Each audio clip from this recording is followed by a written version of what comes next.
One of the greatest, he's the greatest architect next to humans. He has so many adaptations, it's incredible, and of course it's the North American beaver.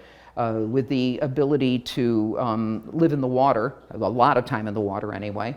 He builds his lodge, he's very industrious, he cuts down trees, he has these gigantic teeth that constantly grow, so like all rodents, they always have to be gnawing and gnawing, and the teeth are coated on the outside with iron, so you'll see their teeth, it's like an orangey color. It's because they have this iron principle in them to help them chew, and they have to chew, otherwise their teeth are going to overgrow and they're going to die.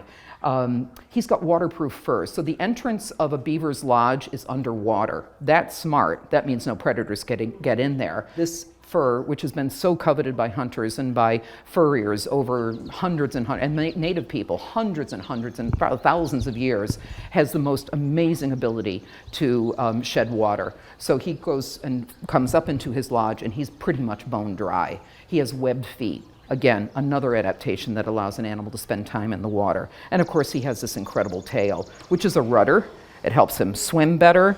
It's also a warning sign, which allows him to slap the water. So I'm seeing you, you're making me nervous. I'm gonna slap the water. Have we all experienced that? Yes. Do you jump every time even though you know it's coming? Yes. I do. I know it's coming, and it's every time he slaps the water, it's like, whoa. But he uses his tail to pat down territory, so they'll urinate or defecate in an area. You see it a lot down at Little Left. There are lots of beaver activity right down at Little Left here on the Bantam River, and areas you can see where beavers are. It's always very muddy. Also on the Little Pond Boardwalk, lots of areas where they've marked their territory and patted it down with their tails.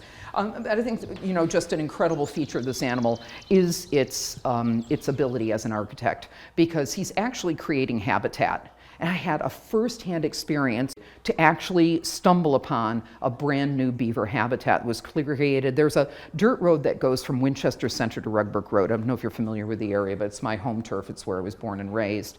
And I love walking this dirt road. It's so quiet. I can bring my dog out there and nobody ever drives it. And I get to this one point that always is a little bit wet, but you would have to swim across it. You could clearly see the beavers had been doing their work. So my girlfriends and I drove over the Rugbrook Road end, and we hiked all the way in and actually got to see the dam that they created and the habitat that they created. And the thing was alive. There were great blue herons everywhere, so there are fish in there, there are frogs in there. And this guy, through his industrious behavior, has actually created an amazing habitat.